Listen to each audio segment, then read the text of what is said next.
बघितलं 2 चिमुकल्यांवर लैंगिक अत्याचार झाले होते आणि त्यानंतर बदलापूरमध्ये मोठ्या प्रमाणात आंदोलन करण्यात आलं होतं। मात्र आता भिवंडी गुन्हे शाखेचं पथक या ठिकाणी दाखल झालंय आणि या ठिकाणी संपूर्ण परिसराची पाहणी या ठिकाणी करत आहेत। आपण बघू शकता भिवंडी।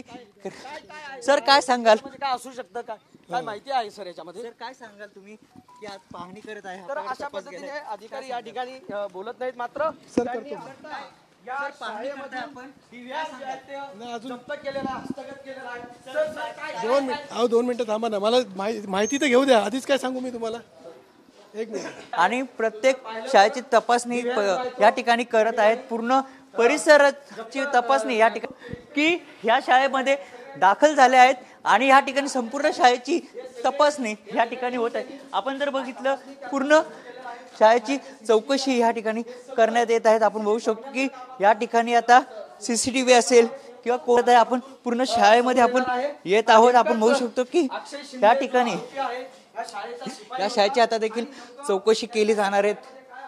काय यामध्ये निष्पन्न ते देखील पाहणं तितकंच महत्त्वाचं असतं।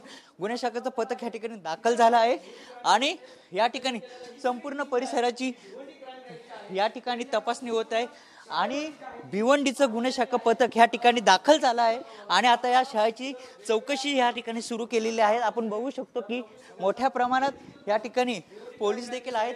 या ठिकाणी बघू शकतो की जे पथक आहे या ठिकाणी दाखल झालं असून आता प्रत्येकाची चौकशी देखील करत आहेत। संपूर्ण शाळेची तपासणी ह्यामध्ये या ठिकाणी करत आहेत।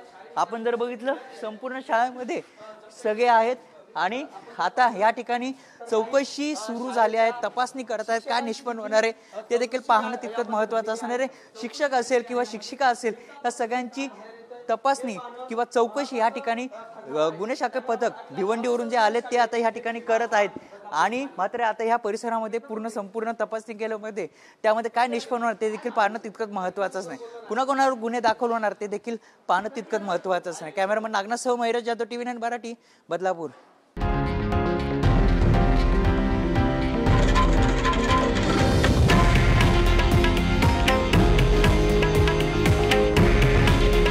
हे आहे देशातील नंबर 1 न्यूज नेटवर्क आणि आपण पाहत आहात TV9 मराठी। काळजी तुमची, हित महाराष्ट्राचं।